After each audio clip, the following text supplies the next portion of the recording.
That was Al B. Shore night and day. I see Al B. Shore on the gram. He's really looking good, man. I'm glad he's feeling a lot better. Good. Keep looking strong, Al. Ladies and gentlemen, the cases are rising. There's no disputing that. We haven't been at this level of infection since early February of this year. Right before vaccines came about, before we had any real hope, before they were in wide distribution, we were about that high this time. And there are people who are primarily responsible for this. I think particularly the governors of Texas and the governor of Florida are deciding not only to not help, but to be an impediment to keeping the cases low. Not only not to help, but to be an impediment. Their refusal to issue mask mandates is almost criminal to me. Not only their refusal to issue those mandates, but to stand in the way of them, to make it illegal to ask for them. Now, Arkansas's governor, who had done the same thing in April, has lamented. He said, I made a mistake. I made a mistake because virtually every segment of Arkansas is literally ripe with virus. It's on fire. Matter of fact, their pediatric ICU units are done. They don't have any more. They don't have any more. So not only are people, refusing to take the vaccine, which is one thing, but you have politicians who are being an impediment to stemming the tide of this virus and being an impediment to people being safe. Mask states making it illegal for children to wear masks in schools. What is the purpose of that? Who does that fit? Who does that help? Politically or in terms of quality of life, in terms of safety, who does that help? Right now, misinformation and politicians who are actively striving to make it harder to stem the tide of this virus are making it run rapid. Refusing to let children who can't be vaccinated, because if you're under 12, you can't be vaccinated. Refusing to let them wear masks, let alone not issuing a mandate, but making it illegal for them to wear masks, making it illegal for school systems to issue mask mandates. How does that help anybody?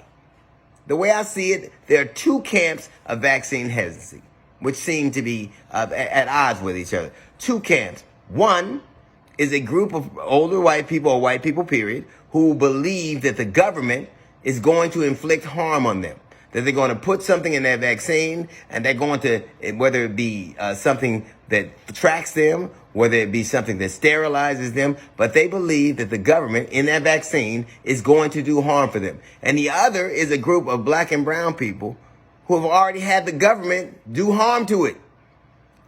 So you have a group of white people who actually believe that the government is going to do to them what it has allowed them to do to black and brown people. They actually believe that what they've done is going to other people, and allowed to be done to other people, is going to come back and get them. They actually believe that. When in America has there ever been a concerted effort to do harm to white people because of the color of their skin? When? Anytime. I'll wait. Ever. It's never happened. It's an exercise in futility. No one can point me to an instance anywhere where the government conspired against groups of white people because of the color of their skin. It's never happened.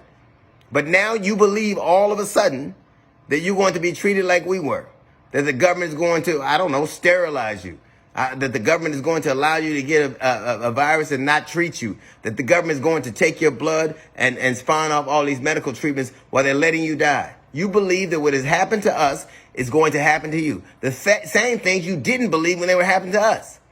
You didn't believe it when it was happening to us. You didn't believe in eugenics. You didn't believe when we were saying we were getting sterilized. You didn't believe when in the Tuskegee experiment. But all of a sudden, the things you never believed that happened to us are going to happen to you. Listen, this virus is spreading. This virus is going to keep spreading. It's going to spread unabated because now we have misinformation and people who are just lying, and politicians who are actively trying to make it harder to save lives. Actively harder. Not to make sure the economy is viable, because I don't know how much 12-year-olds can contribute to the economy. They're not trying to make the economy better. They're trying to appeal to the very people who believe that the government is going to do something to them that they're allowed to happen to somebody else. You have one group of people who believes that the government will do something to them, and there's a group of people who already know it has. And it's making it harder and harder and harder to stay. And the other particular component all over the country, ICU units are being filled up with people who are not vaccinated. And some of those people, like a great number of those people, are children who can't get vaccinated. So now you have politicians in some of the largest, most wealthy states in the country, not only refusing to take care of them, but to make it harder to protect our children. And your primary goal, your primary concern as a politician, as a governor of a state, is to make sure that your citizens are protected to the best of your ability. How does refusing to let a mask be worn in school while this much virus is rapid, how does that accomplish that? That's a little note from the GED section. We got the Jazz Report coming up in 15 minutes. It's the D.L. Hughley Show.